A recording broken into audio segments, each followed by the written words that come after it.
Assalamualaikum warahmatullahi wabarakatuh.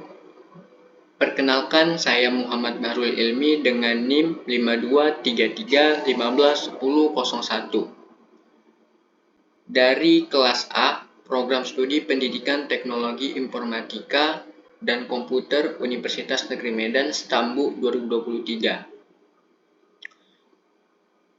Tujuan saya membuat video ini yaitu untuk memenuhi salah satu tugas presentasi mandiri Critical Journal Review mata kuliah Matematika Terapan yang diampu oleh Bapak Dr. Amir Hud Dalimunte, ST MKom.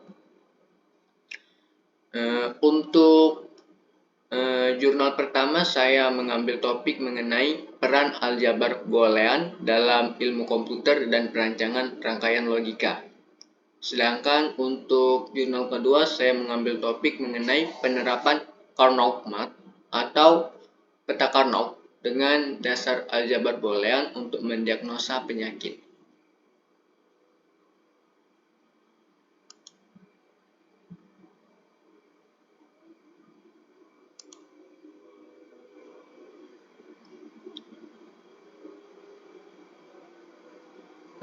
Untuk konten dari PPT saya ini yang pertama ada pendahuluan, kemudian bab 2 ada ringkasan isi jurnal, kemudian bab 3 ada analisis atau review, kemudian bab 4 ada penutup, dan yang terakhir ada daftar pustaka.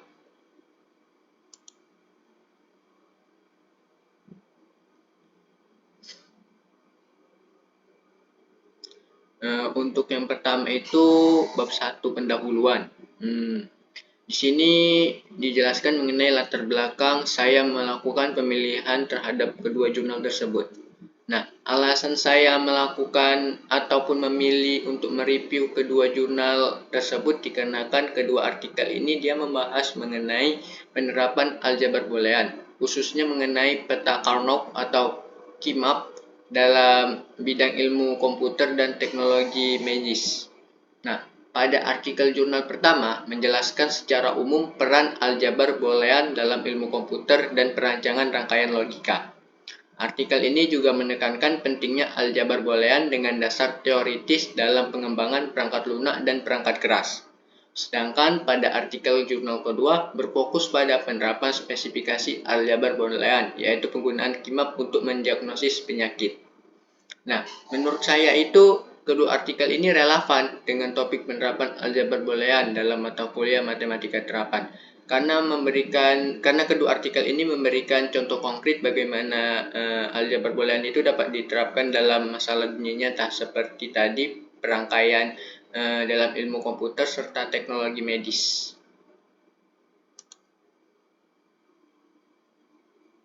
Next, kita masuk ke bab 2, ringkasan dari isi jurnal yang telah saya review.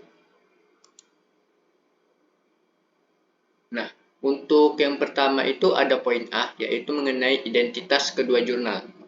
Nah, di sini ada identitas dari jurnal pertama. Untuk judul artikelnya yaitu peran aljabar boolean dalam ilmu komputer dan perancangan rangkaian logika. Untuk nama jurnalnya yaitu Jurnal Informa. Untuk edisi terbitnya yaitu volume 9 nomor 2 diterbitkan pada bulan Desember 2023. Halamannya itu dimulai dari halaman 26 sampai dengan 33. Untuk pengarang ada 2 orang yaitu Norma Puspitasari dan Silvi Hindun Mayrohmah. Penerbitnya yaitu Politeknik Indonesia Surakarta. Untuk kota terbitnya itu Surakarta, Jawa Tengah.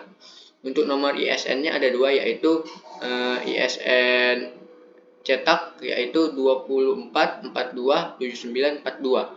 Sedangkan untuk ISSN elektroniknya yaitu 27165051. Reviewernya yaitu saya sendiri Muhammad Bahrul Ilmi. Tanggal reviewnya saya melakukan review terhadap artikel jurnal ini yaitu pada tanggal 10 Juni 2024. Untuk alamat situsnya dapat kita download di informapoliteknikindonesia.ac.id dengan _index.php_informa_artikel. Next. Selanjutnya yaitu identitas dari jurnal kedua.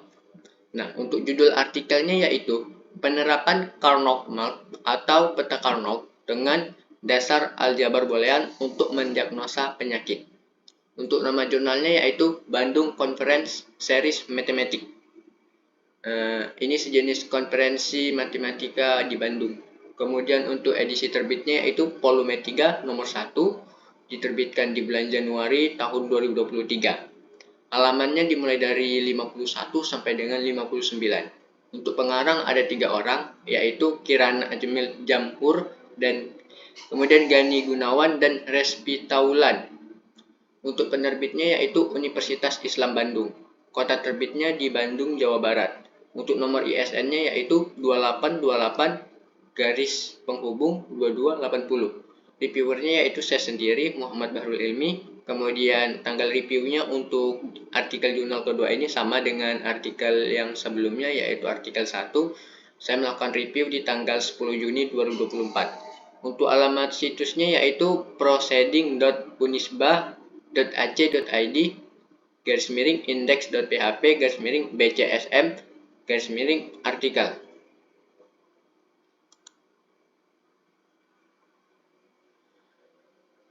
Next, untuk poin yang B, ringkasan isi jurnal pertama. Untuk judulnya yaitu tadi peran aljabar boolean dalam ilmu komputer dan perancangan rangkaian logika. Nah, di sini terbagi menjadi beberapa poin penting, yaitu yang pertama pendahuluan. Nah, pada pendahuluan itu berisi tentang peran penting dari aljabar boolean itu dalam ilmu komputer, terutama dalam pengembangan perangkat lunak ataupun perangkat keras. Aljabar boolean itu ditemukan oleh George Boole yang merupakan cabang matematika yang berkaitan dengan pengelolaan simbol biner, yaitu 0 dan 1, dan operasi logika seperti AND, OR, dan NOT. Konsep ini menjadi dasar dalam perancangan rangkaian logika digital yang merupakan komponen utama dalam berbagai perangkat elektronik modern. Nah, untuk poin kedua yaitu mengenai kajian teori. Nah, pada artikel ini menjelaskan konsep-konsep dasar aljabar boolean, termasuk yang pertama itu yang A. Aljabar boolean yang berisi penjelasan tentang variabel biner, yaitu tadi 1 dan 0, kemudian operasi logika, hukum-hukum aljabar boolean, dan beberapa aksioma aljabar boolean sebagai berikut ini. Nah, untuk yang pertama itu pada gambar ada aksioma identitas, yaitu apabila AAA ditambah 0 sama dengan AAA. Apabila yang B, AAA kali 1 sama dengan AAA. Begitu juga dengan aksioma komutatif, yaitu dengan cara dibalik. Misalnya AAA tambah BBB sama dengan dibalik posisinya, yang dari kanan ke kiri, dari kiri pindah ke kanan. Kemudian untuk aksioma distributif yaitu di sini ada AAA dikali buka kurung BBB tambah CCC tutup kurung sama dengan ini dikali AAA-nya itu dikali dengan yang di dalam kurung, makanya AA-nya itu dapat 2 kali. Kemudian aksioma komplement. Nah, di sini ada contohnya AAA tambah AAA aksen sama dengan 1. Artinya yaitu jika AAA tadi itu dikali dengan AA aksen akan menghasilkan nilai 1 pada bilangan biner. Kemudian yang B, AAA dikali AAA aksen sama dengan 0. Untuk selanjutnya yaitu masuk pada poin B, peta Carnot atau key map, yang berisi teknik visualisasi untuk menyederhanakan ekspresi boolean yang berguna dalam perancangan rangkaian logika yang lebih efisien. Untuk contohnya ada di sini saya menggunakan gambar 1 yang dimana peta Carnot dengan 2 ubah sesuai dengan rumus pada aksioma komplement yang sebelumnya. Untuk selanjutnya yaitu ada di gambar 4 pengelompokan pasangan.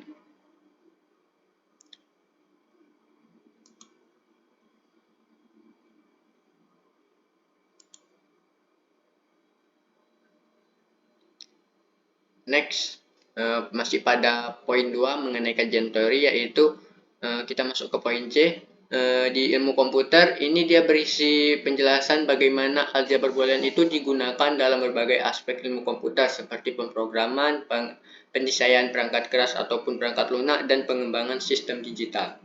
Kemudian poin D yaitu logika matematika yang berisi penjelasan tentang hubungan antara aljabar boolean dan logika matematika, yaitu proposisi, operasi logika AND atau konjungsi, OR atau disjungsi, not atau negasi, implikasi, ekuivalensi, dan XOR atau eksklusif OR, dan bukti teoremanya.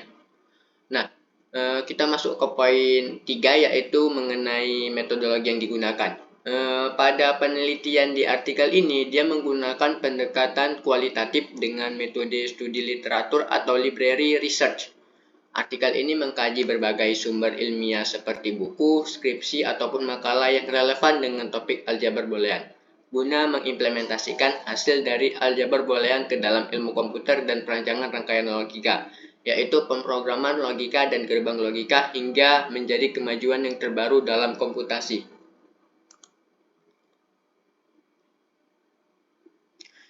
Untuk selanjutnya kita masuk ke poin 4, yaitu mengenai kajian teori. Nah, bagian ini dia menjelaskan 3 poin penting, yaitu yang pertama, representasi digital yang berisi informasi dalam bentuk biner, yaitu angka 0 dan 1. 0 untuk inputan kosong, kemudian 1 untuk inputan berisi. Kemudian yang B, pemrograman logika yang berisi penggunaan operator logika seperti AND, OR, dan NOT dalam bahasa pemrograman. Kemudian yang C, desain rangkaian logika yang berisi penggunaan gerbang logika untuk membangun rangkaian elektronik yang melakukan operasi logika. Nah, kemudian di poin terakhir pada ringkasan isi jurnal pertama ini yaitu kesimpulan dan saran. Nah, artikel ini dia menyimpulkan bahwasanya aljabar boolean itu adalah dasar teoritis yang sangat penting dalam ilmu komputer. Pemahaman tentang aljabar boolean sangat krusial bagi siapapun yang ingin memahami cara kerja komputer dan perangkat digital lainnya. Next, kita masuk ke poin C mengenai ringkasan isi jurnal kedua. Nah, untuk judulnya yaitu penerapan Carnot-Mark atau peta Carnot dengan dasar aljabar boolean untuk mendiagnosa penyakit. Di sini ada beberapa poin juga seperti pada ringkasan jurnal pertama yaitu didahului dengan pendahuluan. Nah, pada bagian pendahuluan itu dia berisi mengenai penerapan aljabar boolean khususnya mengenai peta Carnot atau KeyMap dalam pengembangan sistem pakar untuk mendiagnosis sebuah penyakit menggunakan Microsoft Access yang telah diprogram secara khusus. Nah, pada sistem pakar ini dia meniru kemampuan seorang ahli dalam bidang medis untuk digunakan dalam menyederhanakan representasi gejala penyakit dan hubungan diagnosisnya.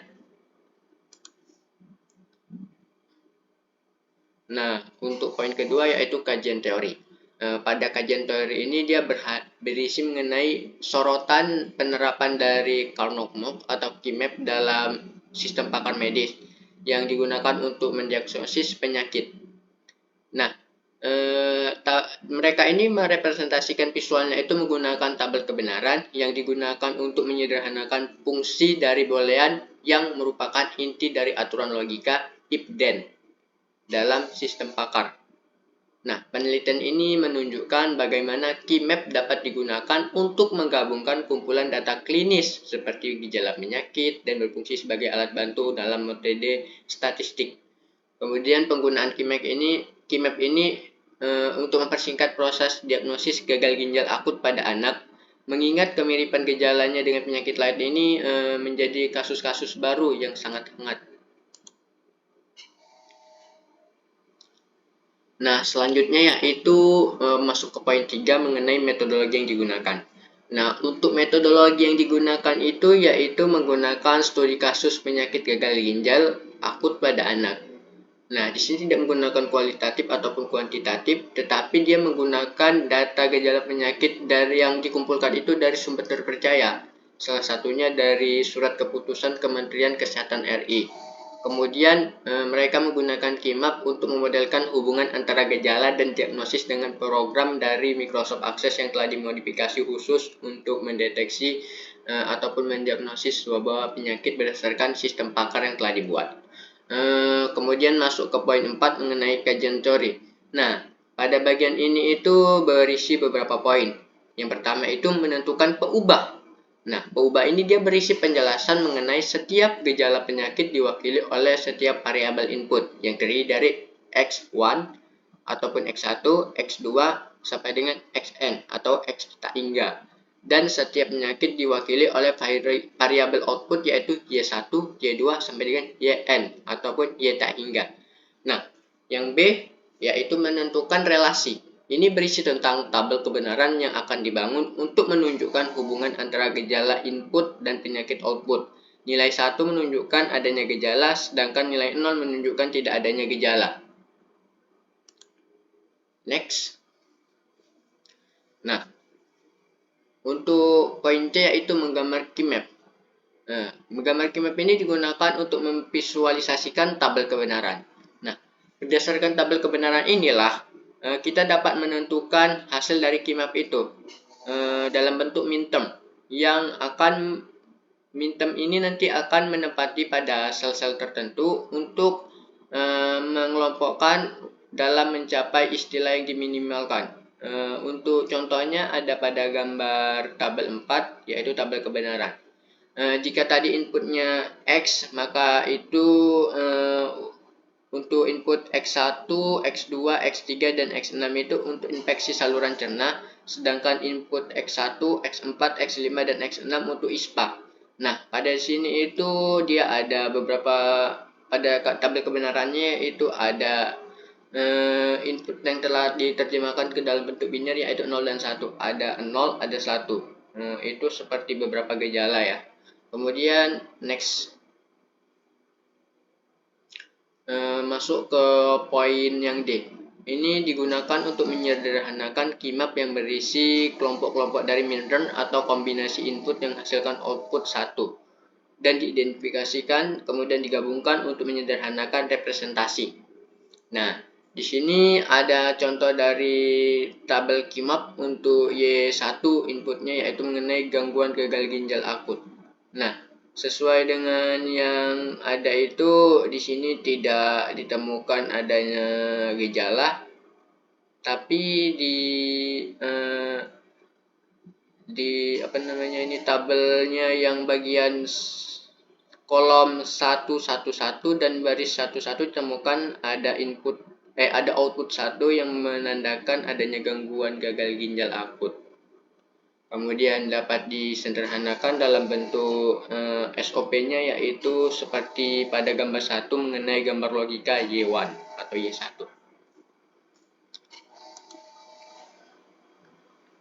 Next, sama juga dengan yang sebelumnya yaitu ini untuk KIMAP Y2 mengenai infeksi saluran cerna.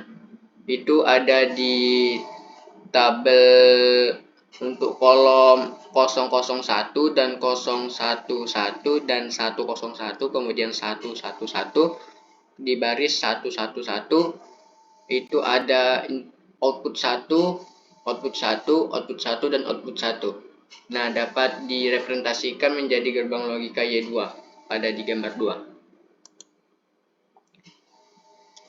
Begitu juga pada KIMAP untuk Y3 atau ISPA, dia ada di kolom 111 dan di baris 100, 101, 111, 110, yaitu ada 4 output 1 di baris yang saya sebutkan tadi. Kemudian dapat direpresentasikan ke dalam bentuk gerbang logika Y3 yang pada di gambar 3.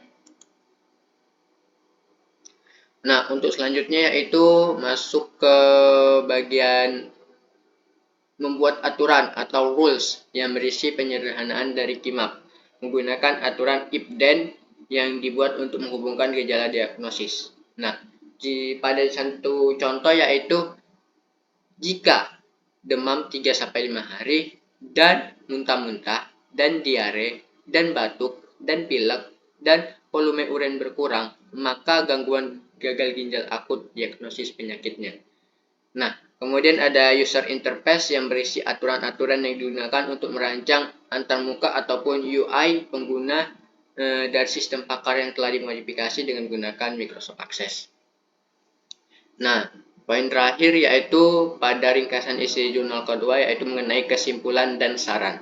Nah, pada penelitian ini dia menunjukkan bahwa KIMAP dapat digunakan untuk menyederhanakan proses diagnosis penyakit untuk menghasilkan aturan yang mudah dipahami, sehingga penerapan ini dapat membantu dalam pengembangan sistem pakar yang lebih efisien dan akurat. Next, masuk ke bab 3 mengenai pembahasan ataupun analisis atau review. Nah, untuk poin A berisi mengenai permasalahan ataupun ruang lingkup atau skop dari materi yang terbagi menjadi 2 poin, yaitu artikel pertama dan artikel kedua. Nah, pada artikel pertama itu ia memiliki ruang lingkup yang luas karena membahas mengenai peran dari aljabar boolean secara umum dalam ilmu komputer dan perancangan rangkaian logika menggunakan dasar aljabar boolean, peta Carnot atau KIMAP, serta penerapan dalam representasi digital, pemrograman logika, dan desain rangkaian logika. Kemudian yang kedua, ada di artikel kedua. Ini memiliki ruang lingkup yang lebih spesifik karena dia membahas mengenai penerapan dari aljabar boolean dan KIMAP untuk mendiagnosis sebuah penyakit. Artikel ini berfokus pada bagaimana KIMAP dapat digunakan untuk memodelkan hubungan antara gejala penyakit dan diagnosis, kemudian menyederhanakan dalam bentuk aturan if-then. Nah, selanjutnya yaitu ada tujuan penulisan dari jurnal. Nah, tujuan dari penulisan jurnal ini dia dikemukakan oleh penulis pada jurnal yang direview. Pada artikel pertama yaitu artikel ini bertujuan untuk memberikan pemahaman tentang peran sistem penting aljabar boolean dalam ilmu komputer. Nah, output ataupun keluaran dari artikel ini adalah penjelasan teoritis yang mendalam mengenai konsep-konsep dasar aljabar boolean dan bagaimana konsep tersebut diterapkan dalam berbagai aspek ilmu komputer. Next, untuk tujuan penulisan jurnal pada artikel kedua ini dia menunjukkan bagaimana aljabar boolean dari KIMAP dapat diterapkan dalam bidang medis, khususnya dalam mendiagnosis sebuah penyakit, yaitu gagal ginjal akut pada anak. Nah, output atau keluaran dari artikel ini adalah metode yang sistematis untuk memodelkan hubungan antara gejala penyakit dan diagnosis menggunakan KIMAP serta UI yang telah dimodifikasi dengan menggunakan Microsoft Access agar memudahkan pengguna dalam menggunakan sistem pakar yang telah dibuat. Nah, selanjutnya yaitu metode dan hasil pembahasan pada poin C. Ini dia berisi mengenai 2 poin penting yaitu berdasarkan pendapat dari saya. Nah, pada artikel pertama itu menurut saya penulis itu lebih condong menggunakan metode studi literatur untuk mengumpulkan informasi dari berbagai sumber ilmiah. Nah, kemudian penulis ini melakukan analisis informasi guna menjelaskan konsep-konsep dasar aljabar boolean dan menerapkannya dalam ilmu komputer. Kemudian hasilnya itu mengenai penjelasan yang komprehensif tentang peran aljabar boolean dalam berbagai aspek ilmu komputer, mulai dari representasi digital hingga desain perangkat keras.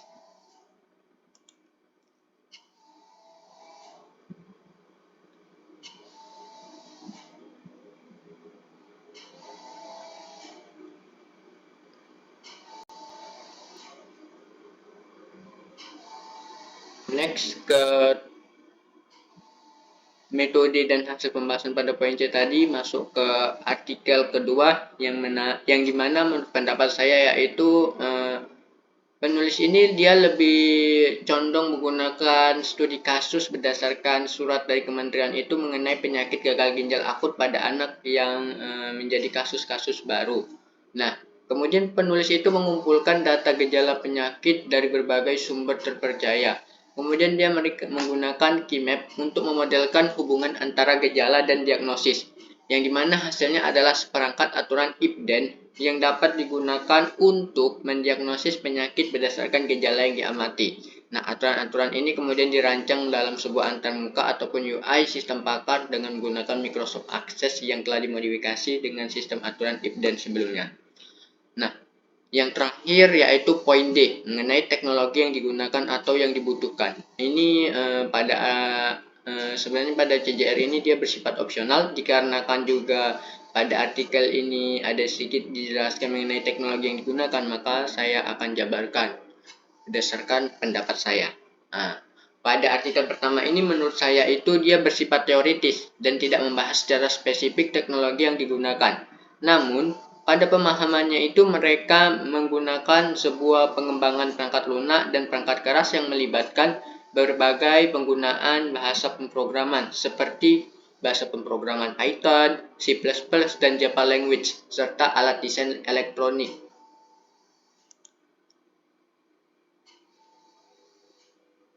Nah, masuk ke poin terakhir yaitu pada artikel kedua. Menurut saya pada artikel kedua ini dia cukup banyak menyebutkan penggunaan Microsoft Access untuk membuat UI-nya pada sistem pakar yang telah didesain khusus guna menyimpan sistem manajemen basis data relasional yang memungkinkan pengguna untuk mengelola dan menganalisis data secara efisien dalam mengetahui gejala diagnosis penyakit pada anak. Nah, dalam konteks artikel ini, Microsoft Access digunakan untuk membuat formulir input gejala dan menampilkan hasil diagnosis berdasarkan aturan if then yang dihasilkan dari keymap yang telah dibuat sebelumnya. Nah, masuk ke bab 4 yaitu penutup.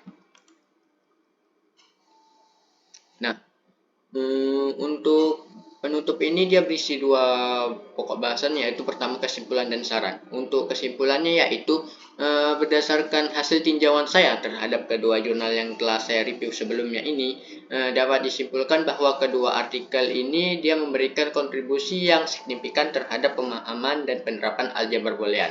Karena pada artikel pertama itu memberikan landasan teoritis yang kuat tentang aljabar boolean dan menjelaskan bagaimana konsep ini menjadi dasar dalam ilmu komputer dan perancangan rangkaian logika. Nah, pada artikel kedua ini menunjukkan aplikasi praktis aljabar boolean dan peta Karnaugh atau keymap dalam bidang medis khususnya untuk mendiagnosis penyakit. Nah, meskipun kedua artikel ini memiliki fokus yang berbeda, tetapi keduanya itu menekankan pentingnya aljabar boolean sebagai media ataupun alat yang ampuh dalam memecahkan masalah di bidang kompleks, masalah kompleks di berbagai bidang.